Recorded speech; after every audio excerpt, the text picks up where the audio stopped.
You are listening to Keep Canada Weird, a weekly weird news roundup by the Nighttime Podcast.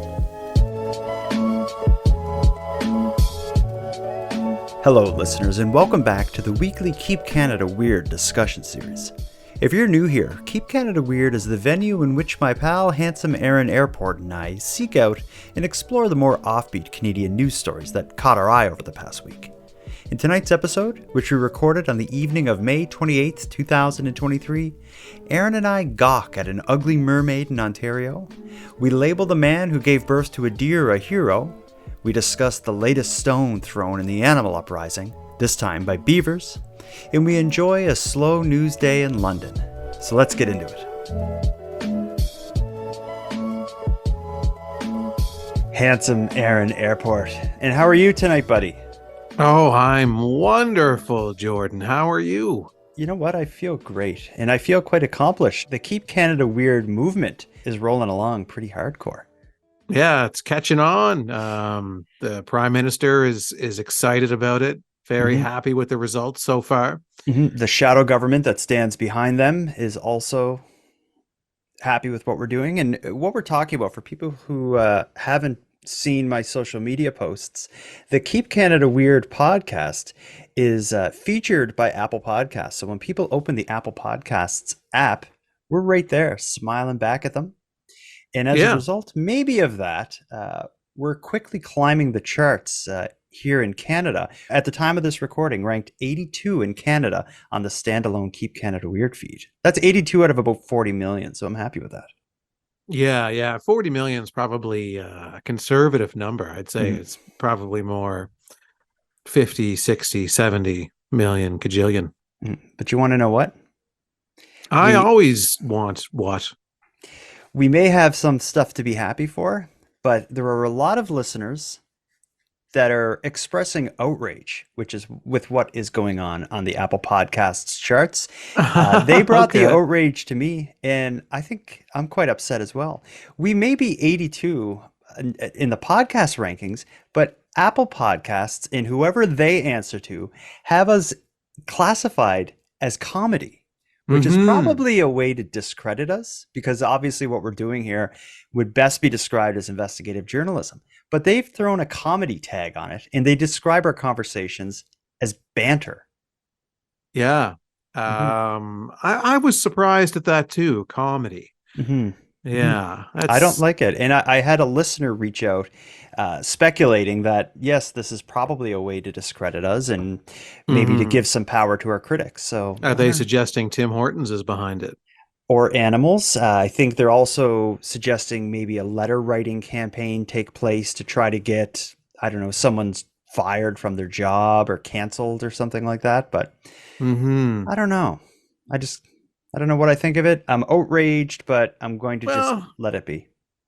I mean, if the person who decided that it was a comedy was laughing throughout the show, then I guess that's okay.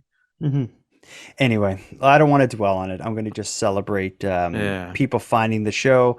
And for anyone who's unaware, they know Keep Canada Weird as a nighttime podcast series, but we also have it listed on all the podcasting services as its own standalone show, which very shortly, probably in the upcoming weeks, we're going to be creating separate bonus kind of content that will only be on the Keep Canada Weird feed, such as I'll call it our famous, although no one's heard it yet, our famous This Day in Canadian History episodes will be coming to this specifically and exclusively to the Nighttime Podcast Premium feed and the Keep Canada Weird standalone feed. That's right. The benefits and rewards of subscribing to the Keep Canada Weird standalone feed. So get your fingers dancing on those keys and get subscribed. Press some stuff. Yeah. Well, that's all the plugging and celebrating we need to do. I got an important question for you.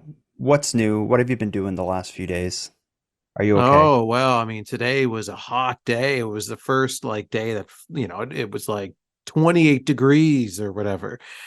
So it felt like summer. I put my shorts on for the first time today. The first time this year, I guess I should clarify. Today, you've taken them on and off a few times since, but this morning was the first time. Today was the first time in 2023 that I wore shorts. Okay. So Okay, I walked around in jeans. I didn't realize how hot it was until I left my house. It's 27 degrees here in Halifax. Summer is here. So is the wildfire. Right now, our province, well, specifically the area outside of Halifax, is suffering a horrible wildfire. At any minute, my phone may start beeping wildly with another emergency alert as it creeps closer to Halifax. But I'm Mm-hmm. going to ignore it and instead exist here in this strange Keep Canada weird world that I choose Mm-hmm. to bury my head in. Uh, Nothing will stop you from finishing tonight. the only thing that will interrupt me is listener feedback. I want to play you a message we got from somebody who got to see us for the first time. Listen to Oh, this. okay. Hi, this is Jake from Germany, and I always wanted to call in and leave you guys a message. I'm not sure how many listeners you have in Germany, but because of your podcast, I'm very fascinated with Canada. I definitely want to visit one day. It's very diverse, but I'm leaving this message to let y'all know a funny or maybe interesting fact. I've been listening to you for a little more than a year now, and I've actually never, ever like Googled your faces or anything or checked any socials because I just like to listen to voices. And I had an image of you guys in my head, of course. And last night I just Googled y'all, and you look vastly different than what I expected, but not in a bad way. I expected the handsome Aaron Airport to have a, well, fairly big beard and actually long hair. Um, and Jordan, I was convinced you'd be wearing a big pair of glasses. The only one who looked exactly how I imagined them was handsome Aaron Airport's cat. Absolutely gorgeous. But you're all beautiful people. You're all handsome. And yeah, it's nice to, for the first time, meet you face to face. Or, well, you don't know what I look like, but just picture a sauerkraut eating German. Yeah, love the podcast and have a good day. Okay. You can never really match a voice blindly to a face properly. No, it's impossible. And it's even weirder when you meet them in person. I've gone to a few kind of podcast events and met people who I've listened to as podcasters for years, like the guys from Generation Y and the guys from Missing More Murray. When I met them, it was just so bizarre to hear their voices and see it coming from a Mm-hmm. face rather than my headphones. Um, Jake in Germany says, I don't know how many listeners you have in Germany. I took a look at our analytics and like where our downloads come from. I think we had 40 downloads from Germany last month, and I probably Okay. released 20 episodes last month. So I'm guessing there's two listeners. Unless they're subscribed on two different devices, it may just be them. Two sauerkraut eating Germans listening to our show.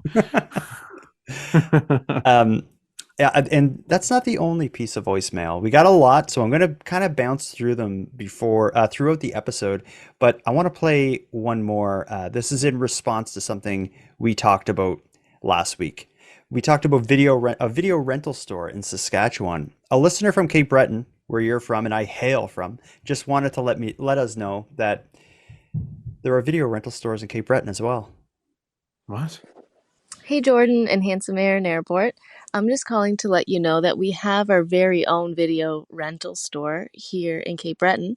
It's actually located in St. Peter's, where I'm from.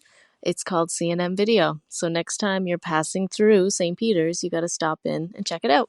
CNN Video. I've never heard of it. Shout out to CNN Video in St. Peter's, Cape Breton, Nova Scotia, Canada.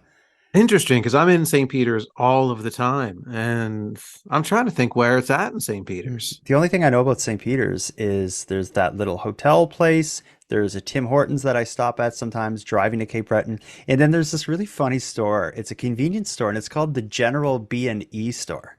And I Yes, often think yeah. like B&E means break and enter, but I often think it's like a way of saying like, don't come in here with like this fancy like mask on doing crazy stuff. This is just for general B&Es. Just, pretend you got something in your pocket and ask for the money.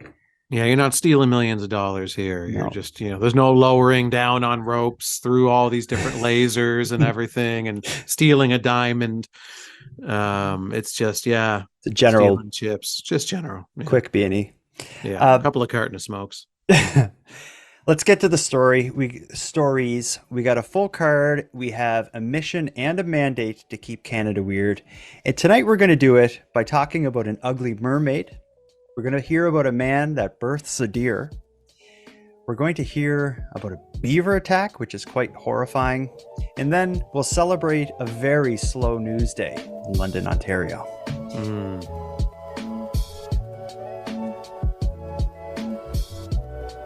Let's start with the ugly mermaid.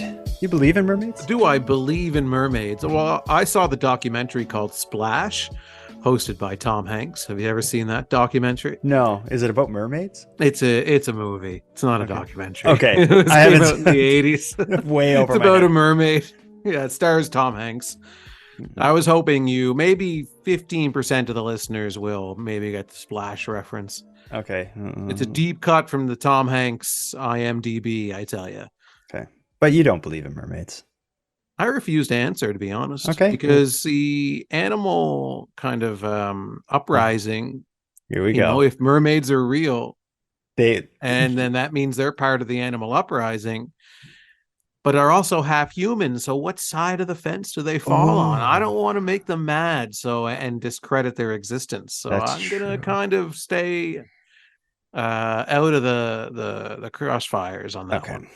Okay. Well, I don't necessarily believe mermaids exist, but if they do, I think I can point to the ugliest, weirdest looking, I'll just call it cursed mermaid that exists. This mermaid is in northern Ontario. 4 years ago, the Sturgeon Falls Beautification Group purchased a hideous mermaid statue. I don't know if they bought it or had it made. Regardless, they wanted to plant it somewhere and make their area look good. The city couldn't determine an appropriate place to put it, but it's finally found a permanent resting place overlooking and probably freaking out the people who pass by on the Minnehaha Bay. Let's listen to the story of the ugly mermaid. Basking in the sun near Minnehaha Bay is West Nipissing's not-so-little mermaid.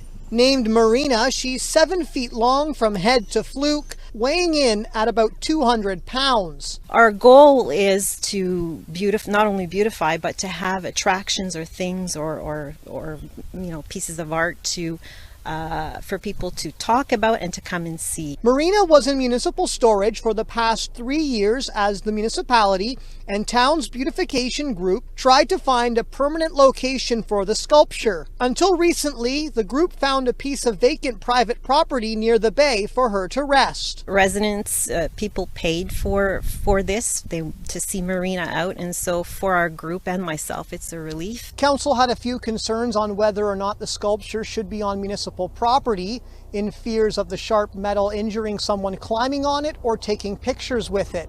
In the end, the municipality didn't want to take the risk. Council, however, is pleased with the location the beautification group acquired, saying it can be seen but not accessed. We're really happy that the beautification group found a good home for Marina. I'm very happy. It's welcoming. She welcomes everybody to come into the bay. Now with a permanent home, she will be keeping a watchful eye on the calm, soothing waters. So we talk about a lot of these kind of weird roadside monuments, and this stupid, ugly mermaid is certainly one of them.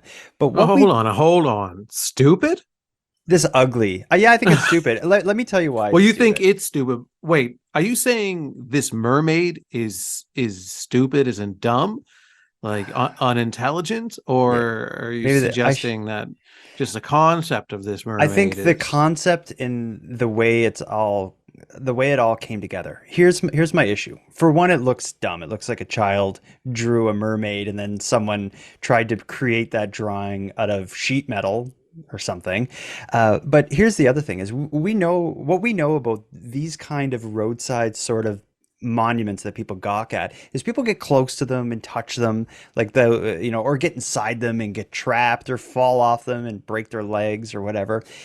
This mermaid, there was some question about where they were going to install it because they didn't want people to get hurt. So where they ended up deciding on, for people who haven't seen the news clip, the mermaid is sitting on top of like maybe a 10 or 15 foot high rock wall with a walking trail at the bottom of it. I would bet any amount of money that some kid is going to climb up that wall, to sit on or get a picture with that mermaid. And now if like maybe they would have just cut themselves if the thing was on the ground, but now if they fall, they're going to suffer permanent injuries. Yeah, you're only looking out for the children. That's all. Or just the people who the adventure seeking lunatics of Northern Ontario who want to get on top of a ugly mermaid. I don't know what to say in response to that.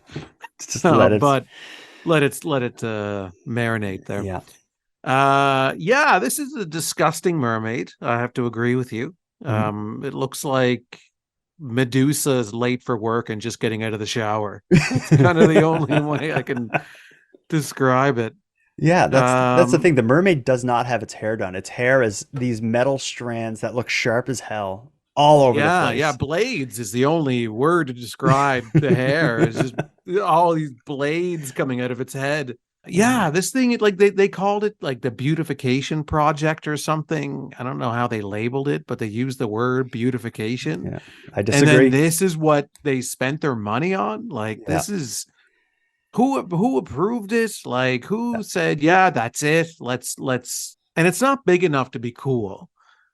Like it's kind of like it's 7 feet long. Mm-hmm. So it's not that big.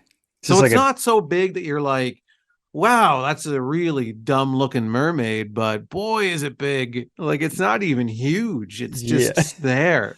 The aesthetics are all wrong. It doesn't look real. It's not close to the water. It's like on high up on a wall, on the other side of the walking trail. Yeah, it's not in a place that makes sense at all to the project. And I just want to know who was the actual artist that did it, and show yourself and be ashamed. Mm-hmm. Exactly. Let's move on to another voice memo. Let's catch up with some listeners who wanted to give some opinions and feedback on stories we covered in the recent past. One of the stories that generated a lot of speculation and interest is the hidden camera that was found inside the Airbnb in the Vancouver area.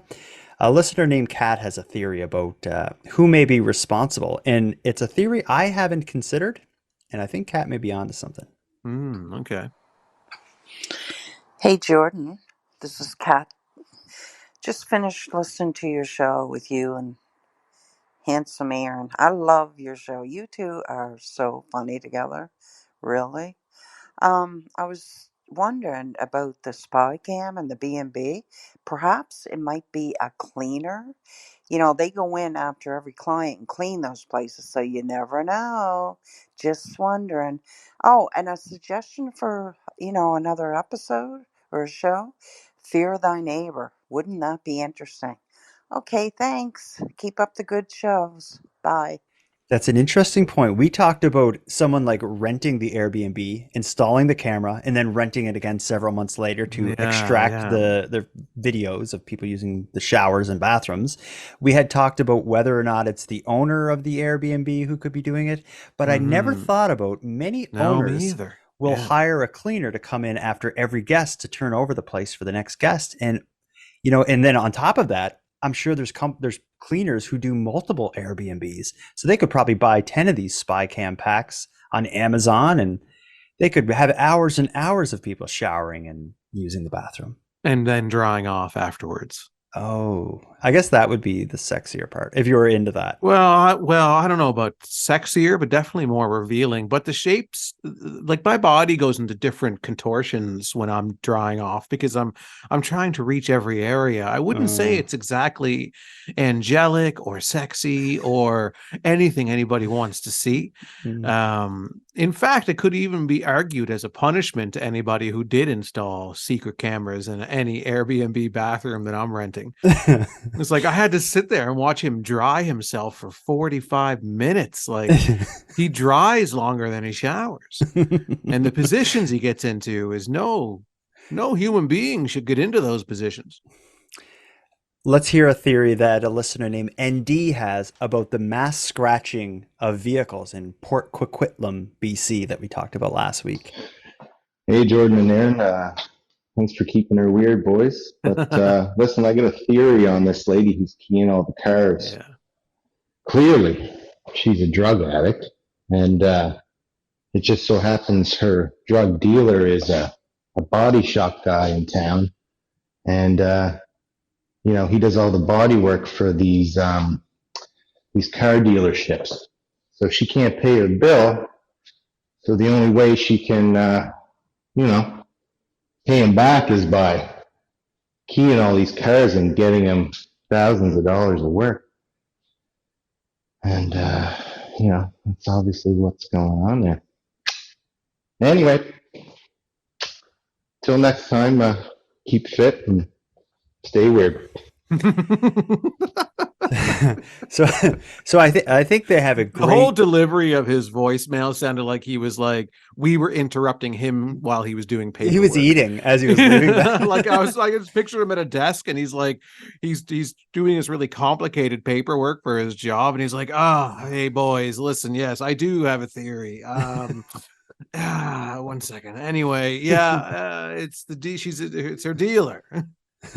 I think that theory could hold some weight. I don't know about the angle of what the reason for the debt is, whether it's a drug addict, drug dealer, whatnot. It could simply be someone who's doing a favor for their family member, friend, or loved one who owns a body shop. But I dare say with, $500,000 of damage to vehicles on that lot, some body shop is going to benefit financially big time by this. So that is someone I would look at. Yeah. It's an interesting theory. I think it's got some weight to it. I mean, there's not enough there that you could say case closed, but I think it's definitely worth looking into. We'll have to investigate that further. We'll have to actually put boots on the ground and go to every single auto body dealer in the entire wherever this was. Just point some fingers at them and see what happens. See who breaks under pressure. Or just ask questions. All right, let's move on to the next story. I don't know if we should have a trigger warning because I do find it a little gross, but it is absolutely fascinating. This is the story of a man named Jürgen Manhart who encountered a dead deer on the side of the road in a rural area outside of Toronto. As he's driving by the dead deer, he notices movement coming from under it, maybe within it. And what happens next is simply shocking. Listen to this. Well, finally for us tonight, a story of survival. A pregnant deer and its baby found dead on the side of the road in southwestern Ontario. Yeah, but in a twist of fate, a driver noticed some movement near the mother and jumped right into action. CTV's Spencer Turcott explains what happened next. It's a drive Jürgen Manhart takes often, but this time took an unexpected turn. So I knew something got hit, and I thought it was something big. His trek from Millbank to Kincardine suddenly stopped. In the ditch, a mother and baby deer, dead. As I drove by, I looked over and I seen some movement. What happened next, Jürgen couldn't believe. The mother deer laid there, lifeless. Then, a sign of life. She was pregnant. And a little head was poking out of the rest of it in a hole in the sack. And it was trying to get out, and it just couldn't get free. Without thinking, Jürgen ripped open the amniotic sac the baby deer was still in. So I pulled it free, and I checked its legs. Nothing was broken. It seemed to be fine. He loaded the little fawn into his truck, wrapping her tightly in his fleece jacket to keep her warm and make sure she didn't move. He carried on to Kincardine, calling around to see where he could bring the tiny deer, all while dealing with the emotion. And I mean, at the roadside, I was fighting tears because of the mother and the other baby. That really hit me hard. He got a hold of a wildlife rehab center, telling him they could pick the fawn up that day at the Guelph Humane Society. So, back in the car he went, driving 2 hours the opposite way. When the animal comes in, we normally will rate the species. Jordan Moorhead is the wildlife care attendant who was on shift at the time. I was worried, of course, because of the trauma that the mom and the other baby had sustained. I was kind of concerned about the state that the fawn was going to be in. But to her surprise, the fawn was faring well, especially with the odds stacked against her. But that's the first time I've ever heard of something like this happening. The fawn was later picked up and taken to a wildlife refuge. That's where she'll stay for the next several months, until she's ready to be safely released. As for Jurgen, he's hoping his drives are less adventurous, but will always have a fond memory of his encounter with the lucky fawn. You know, I like to consider myself a good person who strives to do the right thing, but I don't know if I could do what that man did. I can't imagine birthing a deer on the side of the road. I was thinking about that when I was first watching this news clip, and I was like, what would I have done? You know, it was one of those situations like, yeah, I don't know if I would have pulled over. I don't think I would have touched it. Even if I did see the movement, I'd be like, oh, that's probably something like eating it or something. I'm not going over there. I also, if I'm, I don't know. Yeah. Maybe it's when you're in the moment and it's happening, like maybe there's a clarity that comes over you and you just jump into action and you do what needs to be done. I think when it comes to like dead animals on the side of the road, though, I'm such a softie, especially with the deer. Like if I see a dead deer on the side of the road, there's no way I'm even looking over there. I look away. I don't want to see that. It breaks my heart. Deer are so like they're such beautiful creatures, and maybe I'm scarred from the movie Bambi when I was a kid. But seeing a dead deer and its kid on the side of the road, oh man! And then to like take a good look and get out and investigate. This guy has a thick skin. I'm glad he did though to save the baby deer. That's pretty amazing. Oh, he's a hero. It's not often I throw that term around. I think the only 2 times I have thrown it around is when someone saved an animal in like a really kind of desperate situation like this. I think the other time that I said hero was when the guy saved his dog from the well. Oh, when yes. the dog fell down in a well, and I was like, yeah, this guy's a hero. I don't say it often. It's only when you save an animal, which I would like to highlight to the animals that are listening, going to be rebelling against us, to keep in mind that I'm supporting you every step of the way. That's actually the perfect segue to the next story we're going to get into. Every so often, stones seem to be thrown in the animal uprising, which for people new to Keep Canada Weird, Aaron and I have been following a trend of increasingly severe and increasingly frequent attacks by animals against humans across Canada. The latest stone seemed to have been thrown in Greater Madawaska, Ontario. It happened on May 17th. A homeowner named Adam Gupta says a raging river of water suddenly appeared and caused tremendous damage. How could that relate to the animal uprising? Listen to this. I have a major emergency happening right now. Adam Gupta's home has been ruined by this flash flood. By the time I got back upstairs, there was like a deluge coming across the street. The whole street was covered in water. Cars couldn't get by. On May 17th, the Greater Madawaska resident found his home surrounded by water after a beaver dam kilometers away burst. As I would assume that between here and 5 kilometers from there would be more adequate water management. And neighbors say this isn't the first time it's happened. No, this is about the 3rd time, yeah. So the third time, yeah, and then the water was coming over the side over here from the beaver dam way back on the Crown land. Nearly half a meter of water filled Gupta's basement, causing upwards of $100,000 in damage. I know I don't have flood insurance from the river, but I have extended water coverage, which this should have applied to, which came from above ground, not the water table. The township of Greater Madawaska tells CTV News that it is working to determine whether the land where the beaver dam broke is Crown land or whether it belongs to the township or Renfrew County. The county is telling me that if it's on private land, it's their problem. If it's on Crown land, then there's no liability. With no insurance coverage and no accountability, Gupta feels hung out to dry. Well, this is part of the infrastructure here. If it's water management, then if there's a big backup like that, that's a danger to, the community. And apparently there's a much larger dam that could cause a lot more damage. I've seen a few stories like this over the years of beavers building huge dams, sometimes that lasts for like decades. And there's these almost temporary like lakes and large bodies of waters that form. And then whether it's just, time that causes the dam to break, or maybe someone removes it for some reason and releases all of that water. Now that's a tremendous amount of water that can flow.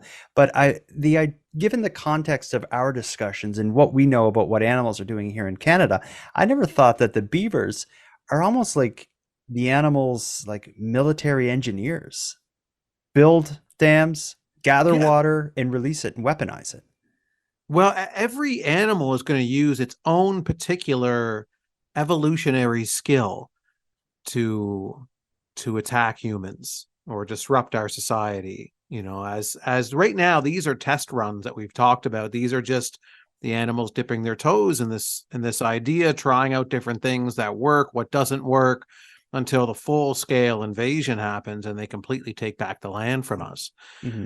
So yeah, this is what the beavers are doing. They've done it a few times. It seems to be very effective for them. It's obviously an important cog in the wheel of the plan of the uprising. So it's interesting. But also beavers, I think they enjoy this because I think we give beavers a hard time. The way that Apple Podcasts has us listed as comedy, that's how the beavers feel. They're like, we're not comedy. You know, people make us comedic characters in cartoons all the time.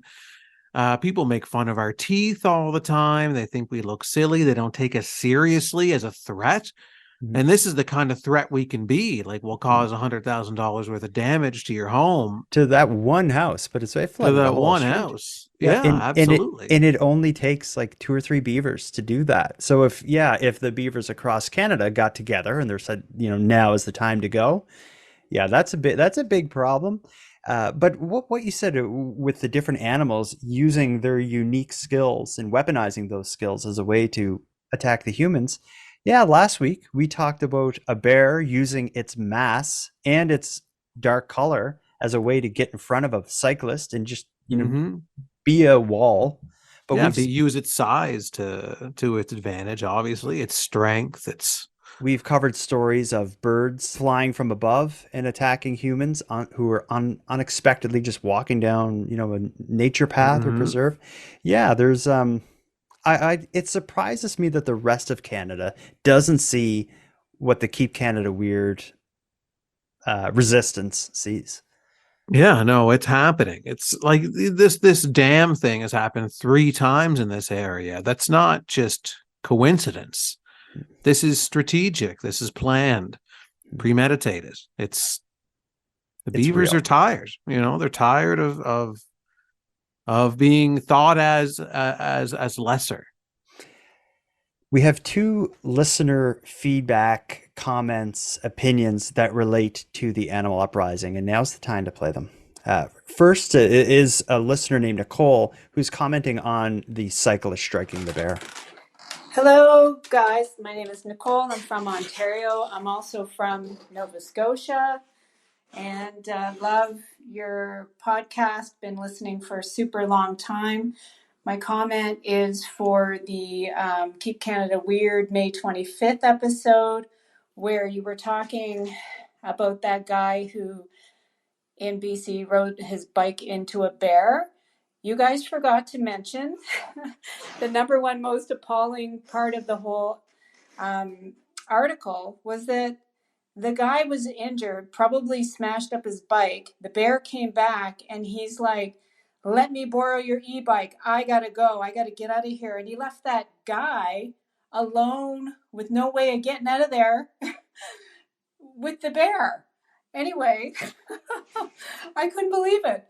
The minute I heard that, I was just freaked right out and thought, oh my God, that guy, whatever happened to him? Did he get eaten by the bear? What happened?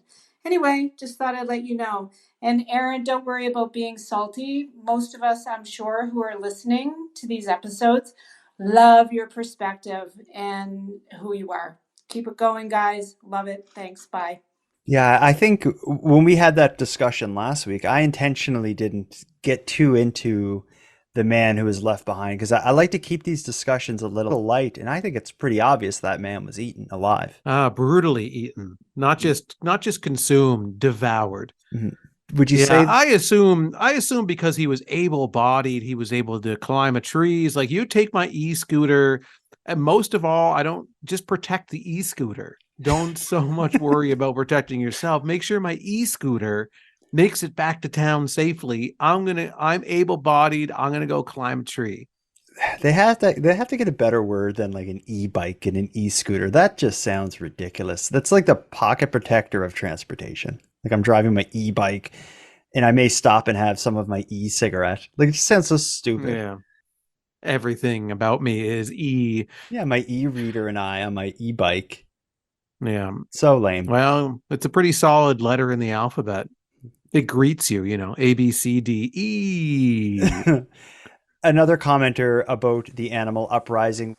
Yeah, this is Pep from Cambria, California. Just following up on what Sage was talking about in regards to them turkeys over here. She's not lying. Something's going on with them turkeys over here. I'm driving my car up the hill towards my house, and a turkey gets in the middle of the road, starts staring me down with a mad dog stare. It's just looking at me, so I stop, and I look at him, and he looks at me, and I say, "Hey, you looking at me?" And then he says, "Yeah, what are you going to do about it?" I look in my rearview mirror, and there's a bunch of turkeys, like 30, 35. They're just chasing me up the road. So, everything she said, it's all true. It's all happening. There's something going on with the turkeys over here. Do you think he's joking, or did this actually play out exactly as he's describing it? I think it played out even worse than how he described it. You think he's watering it down? I think there was at least 100 turkeys because he's scared.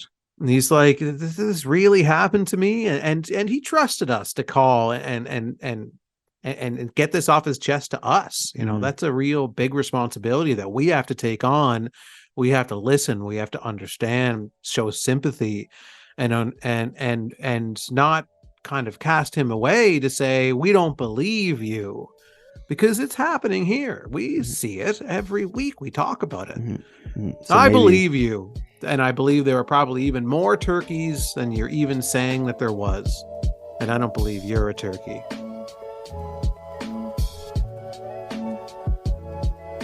For the last story of the night, Aaron, we have a good one. And I think I want this to become a regular kind of part of the show, maybe like a regular segment or something.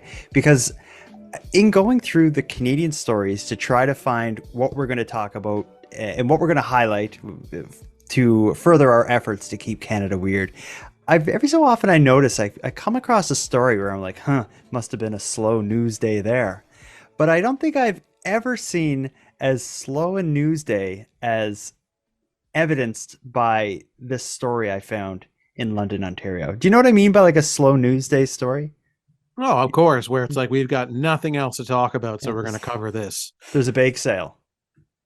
Our local newspaper is only slow news day stories. The front page is always girl eats ice cream on hot day. It's true. Well, it was hot today, so certainly that's going to be Monday morning. Oh, like tomorrow morning's Cape Breton Post is just going to be filled with ice cream stories. I pulled my son in for this one. Say hi, buddy. Hi. I want to share this article with him as well. But again, this is a story that epitomizes kind of the slow news day coverage. This is London, Ontario. Carol Ann witnessed the bus shelter across from her home get vandalized yesterday. And she says this isn't the first time it's happened. It made my daughter and I both look over, and I was just like, oh, it's a bunch of kids just, messing around or whatever. But then when I got up on my porch and turned around, I could see that the one kid was trying to break the glass. Video surveillance shows a group hanging around the bus stop at Highbury and Bridges. Within minutes, one of them shatters the glass. But I would never expect young kid out here doing this in broad daylight. And after it happened, I kind of said, hey, what are you doing? And they had no respect for me. They were yelling profanity at me. It made me feel really scared. I was really worried because I didn't want them to do anything to us. Concerns over shattered bus shelters are not only impacting neighbors, but also commuters who have to take the transit regularly. It's a lot of people rely on these bus stops and weather and a lot of, handicap. And so it's a shame. It's a shame. And then the money they have to put out to replace these all the time. If it gets to the point, if it keeps happening, they're going to pull the bus stops, like then where everybody will be. The general manager for the London Transit Commission says ongoing vandalism has been extremely frustrating, and they're asking anyone who witnessed this or have any information to report it to the police. Behavior is unacceptable in 2023. We need respect for everybody, and we need respect for city property. Okay, where do we start with that one? I was wondering when you sent me the stories the other day, and then I was clicking through them earlier today, and I'm like, why are we covering this story? My favorite part is she like called to them after they broke the shelter and they were disrespectful and yelled profanity at her. It's like, of course they did. If you see some kids like vandalize a bus shelter, which happens all over Canada, in every little city, every bus shelter, there's spray paint or broken glass. You confront those people as they're doing it. Of course, they're going to yell at profanity. Oh, that's what they're looking for when they're doing it. They want someone to be like, "Hey, you, get off my bus stop." And I also like the lady. They talked to someone. I don't know if she was just like a community member or whatnot. But her fear is that if this kind of behavior with kids vandalizing bus shelters go unchecked, they're going to pull all the bus shelters. Yeah, that's exactly what they're going to do. All the buses. Well, no one can have a bus now. Yeah. So my son is here. He's not quite a teenager yet, so he may not be as well versed in what teenagers do. Are you surprised to see kids doing this sort of thing? No. Why not? How many bus stops? If you checked how many bus stops were currently broken in Canada, it would be crazy. Yeah. Stop breaking the bus stops. Uncountable. Kids have been breaking those bus stops since I was a kid. Madeleine Klein in the chat says, was she expecting an apology? I don't want the bus stops to be rude. But how did this get on the news? Like, it had to just be a really slow news day. It had to have been, but I want to know though, like, so she said something to them, right? She's like, "Hey, don't smash that," or whatever. But like, I wouldn't have said anything. I would have let them go about their business. Because like, do you have the same kind of fear of groups of teenagers that I do? Oh my God, yeah. If I was walking by or something, I probably would have just crossed the street, because who scares me is not like these hardened criminals. It's like a teenager who has absolutely nothing to lose and has no like fear of anyone. No concept of consequences or anything. To stand on your front doorstep and yell at the kids as they're doing this, I guarantee her host has been egged since this article. Yeah. Well, that's going to be covered in the news on Halloween, the day after Halloween. And be like, local cranky lady gets her house egged on Halloween. As a kid, I know. 3 words. Kids are dumb. That is 3. So you're a smart kid because you counted the 3 pretty good there. But I love a slow news day story. It is pretty good. But I'm going to try to seek out more. But we've also said we want to end the show as often as possible with a dumb Canadian criminal. That's kind of a Canadian crime, I guess. Yeah, I'm sure it's criminal. I guess. Yeah. Vandalism. It's a crime. I don't know if I'd put it in the dumb crime category, because it's just kids being bored and looking to destroy something. Mm-hmm. You've done it. I've done it. I've never done that, but I definitely wrote my name in there and that sort of thing. And it's, not a big stretch. Yeah. I wrote my name in wet cement on the sidewalk. Yeah. Here's the dumb Canadian crime story for tonight. This one will cover a few boxes on the Keep Canada Weird agenda because it's a dumb Canadian crime, but it also takes place at a Tim Hortons. Toronto police are searching for a suspect who allegedly threw hot coffee at a Tim Hortons server through the drive-through window. The incident happened in the early morning on May 18th at around 4:45 at the Tim Hortons at Shepherd Avenue East and Yorkdale Boulevard. Police say the suspect had walked up to the drive-through window and asked for a coffee before an argument ensued since he was not in a vehicle. The Tim Hortons employee did not want to escalate the situation, thus allowed the suspect to buy the coffee through the window. When the victim gave the suspect the hot coffee, he immediately threw it in the face of the victim, causing severe burns to her arm and back, which required medical attention. The suspect ran away before police arrived, and investigators are looking to identify them. Police described the male suspect as 5'8", between 30 and 35 years old, a thin build, medium long curly hair to the neck, was wearing white clothes and a black jacket at the time, and he is now wanted in connection with an aggravated assault and assault with a weapon. No, I would definitely call Tim Hortons coffee a weapon. That's a good weapon of mass destruction. Yeah, a weapon of mass disappointment. It's just a weapon. It's just every kind of weapon is a Tim Hortons coffee. So this story is the actual restaurant, I think, was closed. Just the drive-thru was open. The man went up to the drive-thru. They wouldn't serve him. Then I guess there was an argument. They're like, just give the baby their bottle. They pass him his coffee. And then despite arguing to get it, he throws it back in the window at the poor server. I hope they get this guy. Yeah, I mean, what is there a specific issue with walking through a drive-thru?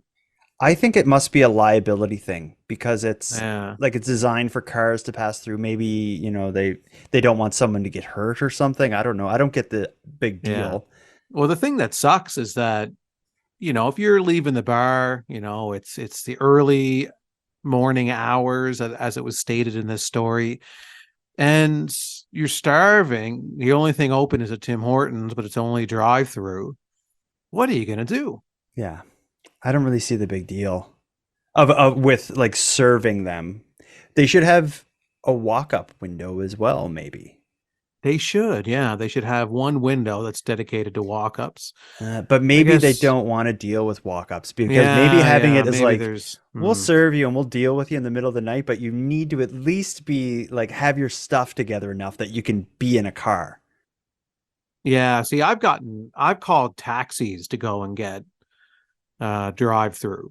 So like I would get in the taxi and go through the drive-through and then come back.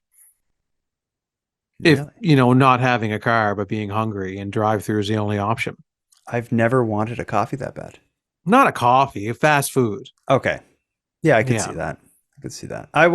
So you're saying you get in a cab just to get driven through the drive-through? Yeah. Yeah. Wow. Did you buy the cabbie anything? Seems like kind of rude not to, and that's not rude. It's his job. I guess you're right. He's the one getting paid. I'm not getting paid. I'm paying. True. Speaking of people's jobs, people getting paid, people paying.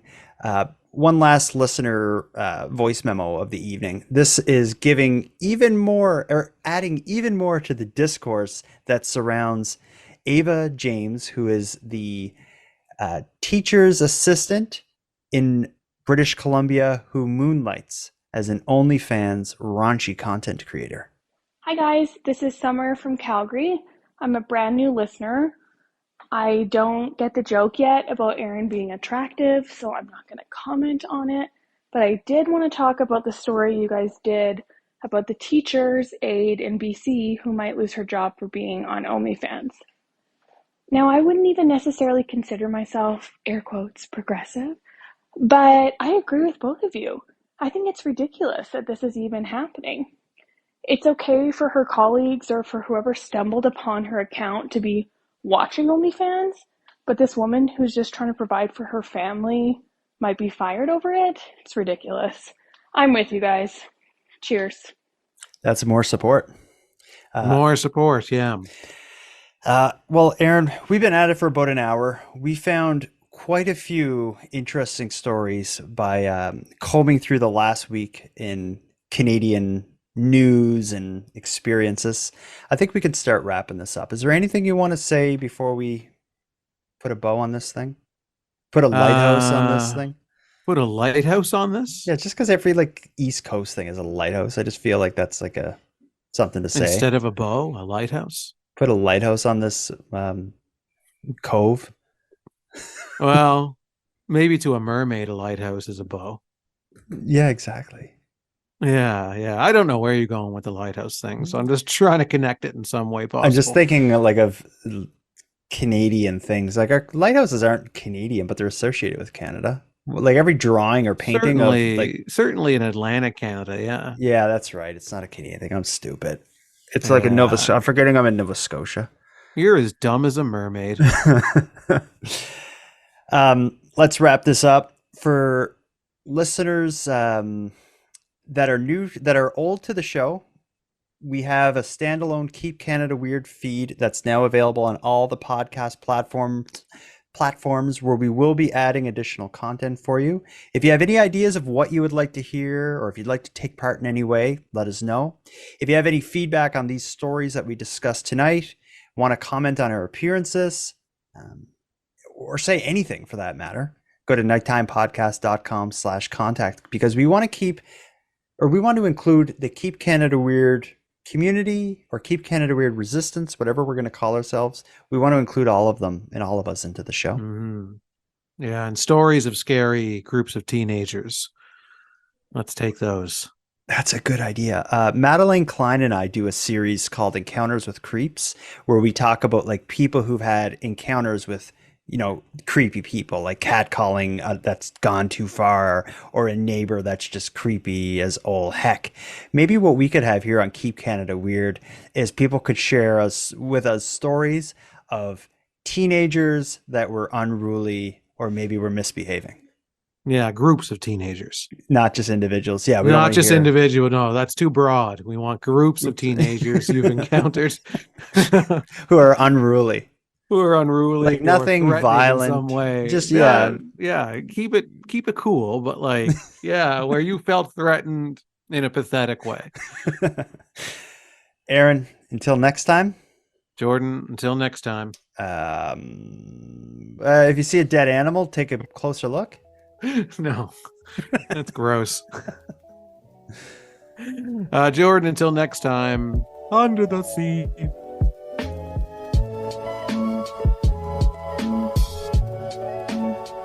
I want to thank you for helping Aaron and I fulfill our mission to keep Canada weird, but let us call out to you for even greater support. If something weird happens in your neck of the woods, make sure you let us know. We'd love to hear about it and include it in an upcoming episode. As well, if you have any comments to give about any of the stories we've covered or anything we've talked about, we want to hear from you. The best way to contact us is by voice memo at nighttimepodcast.com/contact. Now I'm going to start wrapping things up here, but before I do, let me end with some thanks. First, a big thanks to Aaron for sharing another evening with me and with you, the listeners of Nighttime. A big shout out to the internet's favorite cult leader, Unicole, who provides the series' intro and outro voiceovers. And lastly, but most importantly, a massive thank you to every one of you listening to Nighttime, as without your interest and your support, this show would be as pointless as it would be impossible. Now on the topic of support, let me thank the newest subscribers to the premium feed. Jillian, KK, and Ann, thank you for going premium. And for anyone else who'd like to support the show but isn't currently subscribed to the premium feed, you can help out in a variety of ways. First of all, of course, there's the premium feed, a subscription to which costs only a couple dollars a month, and both funds the creation of the show while giving you the episodes 2 days early, giving them to you ad-free, and giving you access to a full back catalog of Nighttime episodes. If that sounds good, you can go premium at patreon.com/nighttimepodcast. And if you don't want to do that, you can still help the show by simply sharing this episode on social media and letting some like-minded friends know what we're doing here. And again, as I mentioned at the beginning of this, if you have any story ideas or want to give feedback on this show, send us a voice memo through nighttimepodcast.com. We hope to hear from you. But until then, take care of each other, hug your loved ones tight, and let us know if you see anything weird. Keep Canada Weird is written, hosted, and produced by the Nighttime Podcast.